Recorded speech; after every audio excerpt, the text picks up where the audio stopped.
if you're wondering why this title, why a Europe of diasporas, yes?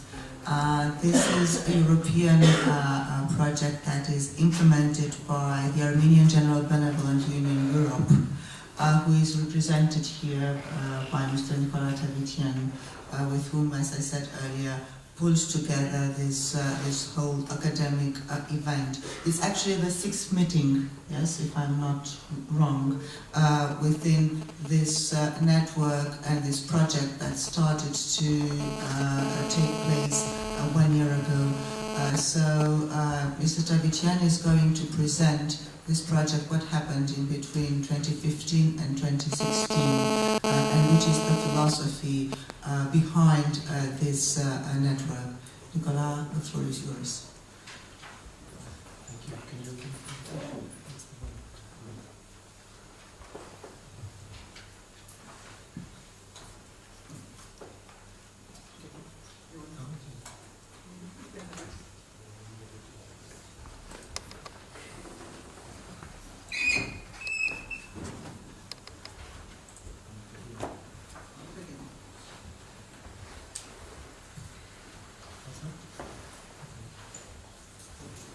I can't speak without a slideshow. So yes, thank you very much for the very kind introduction. I'll take permission to correct you right away. The project wasn't implemented only by AGBU, it was implemented in partnership by AGBU Europe, so an Armenian organization, the EUJS, European Union of Jewish Students, a Jewish organization, Pirena Mensa, a Roma organization, so Gypsy, you would say. So those are the 3 main partners in the project, and there were a great many people involved. It is indeed today the did you say sixth seminar in the project. There was even one before in Georgia that actually brought about the whole idea of the project. Yes. So I'll start off by thanking you very much, Oana, and also Andrea, who must be too shy to sit up here, but who did an amazing work in preparing the conference. Contrary to what you're saying, I hardly helped at all, but I'm very happy to be out there. You work tirelessly, I know, and this is a very important event to us to bring these important ideas forward. And my plan now is to say a few things about the project, so you know what we've been doing, what this was all about. To focus in on why the representation or the image of diasporas matters, the image in the public space. And then I'll go straight to a few ideas about what we can do about it, or indeed what we have been doing.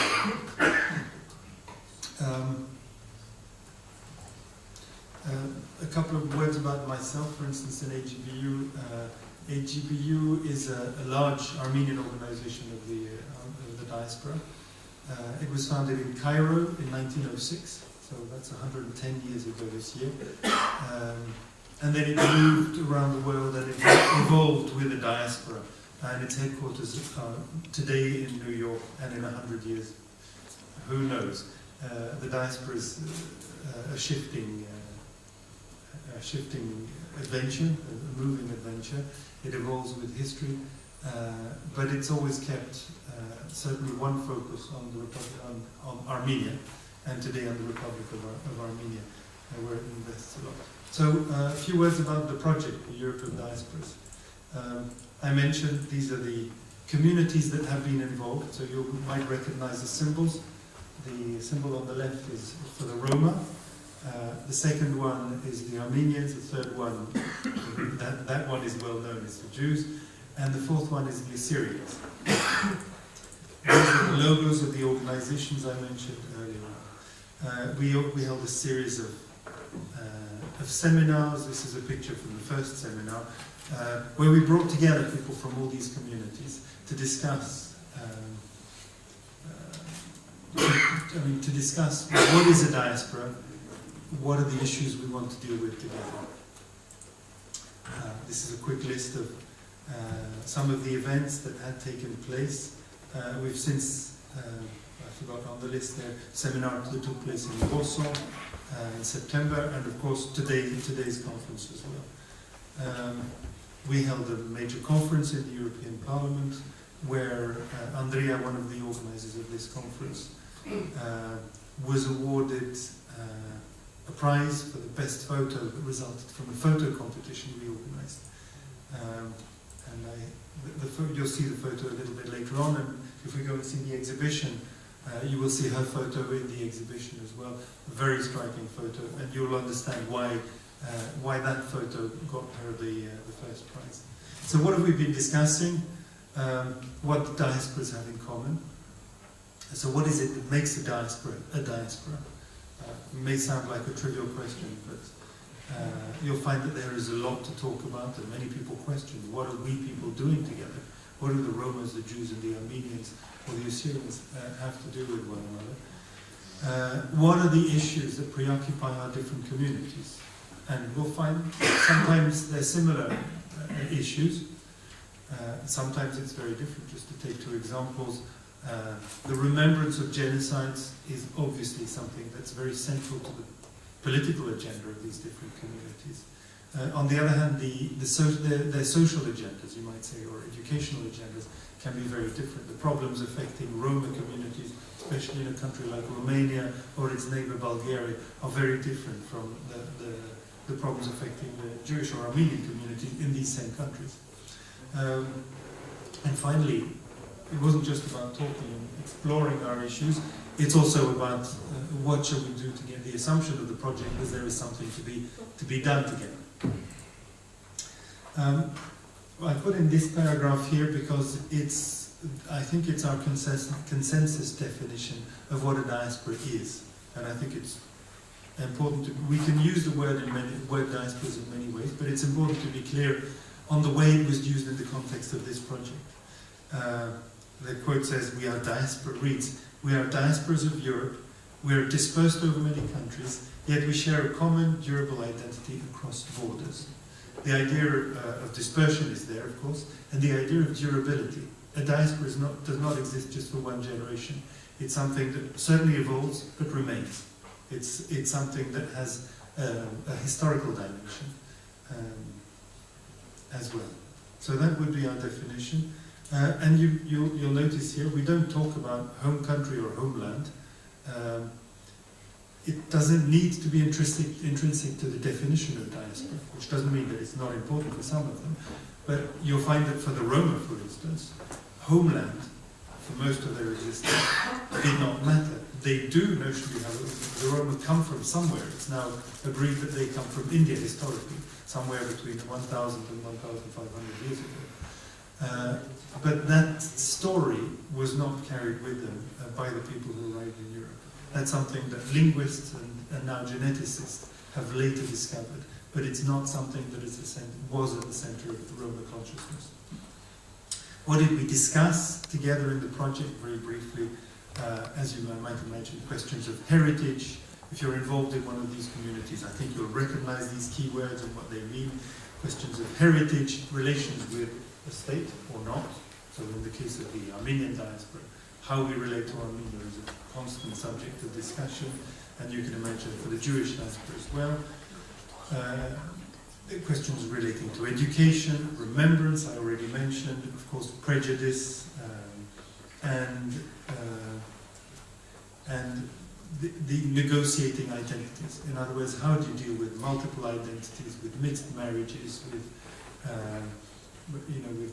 moving from one country of residence to another, and so on, migration. Okay, so that's just a little bit on what the project has done, and there's a little bit more coming on that in the course of the presentation. But I'd like to home in on why representation matters. I mean, after all, we could imagine diasporas just need to live their lives, build up their institutions, and not preoccupy themselves too much with the way they're perceived by people around them. I'd argue there are three main reasons why representations matter. The first is diaspora, you saw in the definition, are by definition dispersed. We don't live alone. We don't live necessarily in concentrated areas of population. So what our neighbours think matters. What our, the teachers of our children think matters. What our colleagues at work think about, the Jews, the Armenians, the Roma. It matters, and it affects our lives in very deep way. Something that is less often discussed, but equally important, is what do policy makers think about your community? That too, although they will never admit to it, it affects very deeply how they decide on budget. Is there going to be a budget to finance your youth movement or not? Are they going to make a public space available? Are they going to allow a demonstration or not? There are so many daily decisions by public authorities that is affected by their opinion of your community and of its legitimacy in the public space. And finally, self-representation, what people around us in the diaspora, what they think, that determines also what we think about ourselves. If for generations you hear that your community, you hear bad things about your community, you will end up internalizing those thoughts. So it's impossible to have entirely, it's very difficult, shall we say, to have entirely different representations of a community in the in-group and the out-group, within the community and in wider society.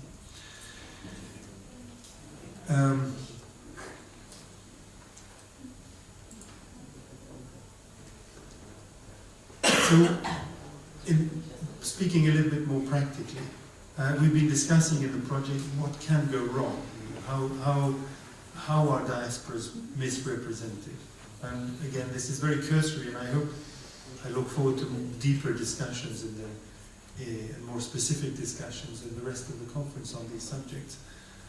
Some are obvious in this list, and some are less obvious. So what can go wrong? Well, sometimes a community might be represented as a burden on society, they're assumed to have generally antisocial behavior. Now, I hesitate to give examples, but we all know about anti-Semitism, we all know about anti-Gypsyism, and in some countries attitudes also to Armenians. So these traditional negative prejudices. Secondly, sometimes diasporas are represented as a threat, a fifth column. I mean, clearly those messages, particularly targeted at the Jews and the Armenians, they preceded the genocide. So they're represented as an outside threat, as an organized, these are inspired by conspiracy theories, and these are ideas which are still circulating today. Another very widespread and also problematic representation of diasporas are the victim diasporas. So diasporas which are known and represented only for their suffering, and typically for the genocides they have suffered. Certainly the Jews with the Holocaust, I think that would often be the case. And many Jewish scholars now recognize that is a problem, because it has established the existence of Jewish communities in the eyes of many Europeans as being legitimated only by their suffering, or mainly by their suffering. And in that process, the very existence, the very history of Jews in Europe has disappeared. So the history of the Jews is the history of the Holocaust. That also will reduce a whole community to just one event and one image. The fourth one here is the invisible diaspora, to the extent that, and that has happened often to the Armenians in many countries, but also to the Roma and in some cases to the Jews, definitely to the Assyrians, is that the diaspora, to the extent that it is not a recognized category, socio-political category, unlike a state, unlike a national minority, unlike an immigrant group, for instance, can fail to have any representation at all, and that, I argue, is also a problem. And that is the agenda we want to set. I didn't put a slide. AGBU recently has started a new drive. We've developed a new strategy, and our ultimate goal is that Armenian identity in the diasporas in Armenia should be desirable. It should be something attractive to Armenians, and it should be attractive to others. And some Armenians in America within the organization have launched a hashtag which has become very popular. It's very small there, but it's Global Armenians. It was a new way of envisaging the Armenians. It's saying we're a global nation. It doesn't matter if we're in Armenia or around the world. We're one nation, and we're at home in the world. That's the image we want to project. I wouldn't say that's a whole communication plan, but it's a very inspiring start. It's a start. It's a start that's also premised on the idea that although the genocide is part of our history, and it still has consequences today, we refuse to be defined by that event. Which brings me to point number 2: avoid playing the game of others. I talked a little bit earlier about how the Jews in Europe have been over-defined by the story of the Holocaust. That is very much the discussion on victimization and genocides has very much been a dialogue between society around the diasporas and the diasporas themselves, and in which the diasporas have sought to affirm their existence through this victimization. We now need to go beyond that. If we want to achieve empowerment, the narrative of victimization will not be enough. Anyway, the point of this particular slide is we should, each of our communities, each of our diasporas separately and all together, we must now take charge of our communication and project the image we want to project to the world. And of course it has to be coherent with who we actually want to be. The second thing is we should educate ourselves, we should educate Europe, our fellow Europeans, about what diasporas are. And very modestly, the project has started on this question. I mentioned earlier on the competition, for instance, photos on diasporas. We launched a competition throughout Europe and got many excellent entries. And the exhibition emerged from this competition. It gave 20 very subjective but very rich representations of what the diaspora communities are and can be. And so this is the excellent the winner of the competition, but you'll see a much better, higher quality version of it in real life in the exhibition. So this was one of our contributions. Second thing we've been trying to do, and that I'll connect to something that the ambassador mentioned earlier on. If you look at the ordinary map of Europe, well, there are millions of Roma, Armenians, Jews in there, and they're nowhere on that map. And if we had time, I could have shown you a map of the regional minority of the minorities in Europe. They don't show the diasporas either, because they're dispersed, because they don't have a territory in Europe. So we started building our own map.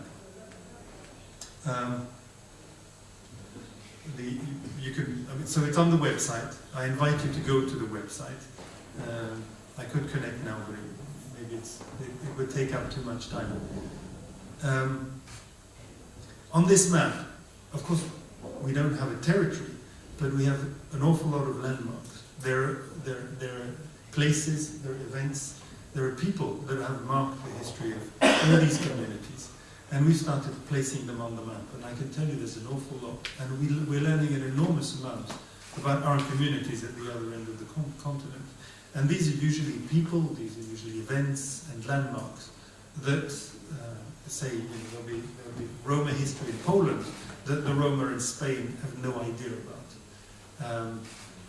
So this is an excellent tool for educating ourselves, but also for educating others in Europe as to the depth and the richness of the contribution to Europe of each of our communities.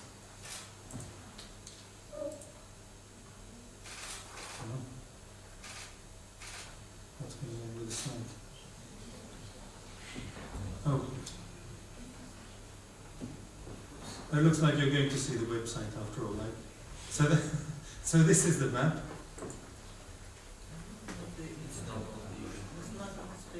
Oh, that's true. Okay, never mind. Okay, it's on the computer. All right. We came up also with a charter. So this is a text that we wrote as short as possible with the key issues. The sentence with the definition of diasporas I gave you earlier on, that's extracted from the beginning of this text. And we highlight there some of the key issues. After a lot of discussion, we came to some understanding that there were some things that we definitely had in common and that we definitely wanted to work on in common. And from memory, I mean, there's remembrance, there's heritage, there's education back over and over and over again. And of course questions of representation, very important. About diasporas. We also have some substantive messages to put forward. Not just that we exist and we've contributed to Europe, but it's very important to project a positive message based on the reality of our experience. The diasporas are not a threat. That in fact they've contributed to building bridges across the continent ever since we've arrived here. I mean, how many wars have been started by the Armenians or the Roma or the Jews in Europe? None.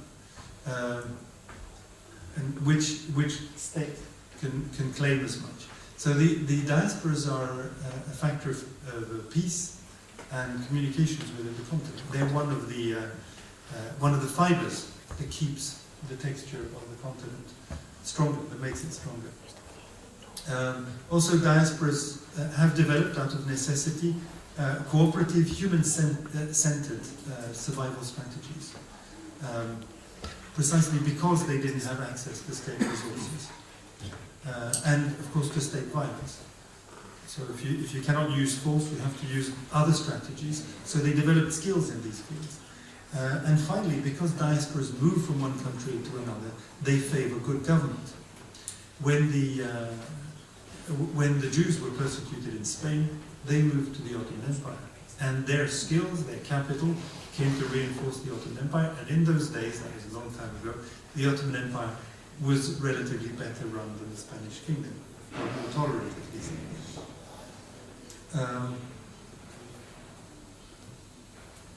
So for these reasons, now these could be made into slogans. They're also subject for research.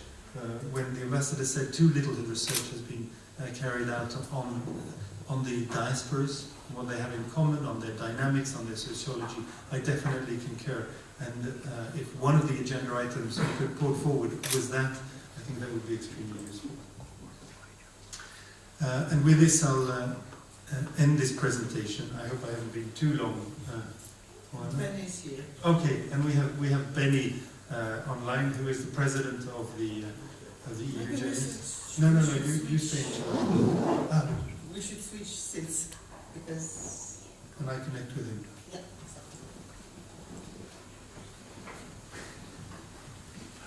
So thanks very much.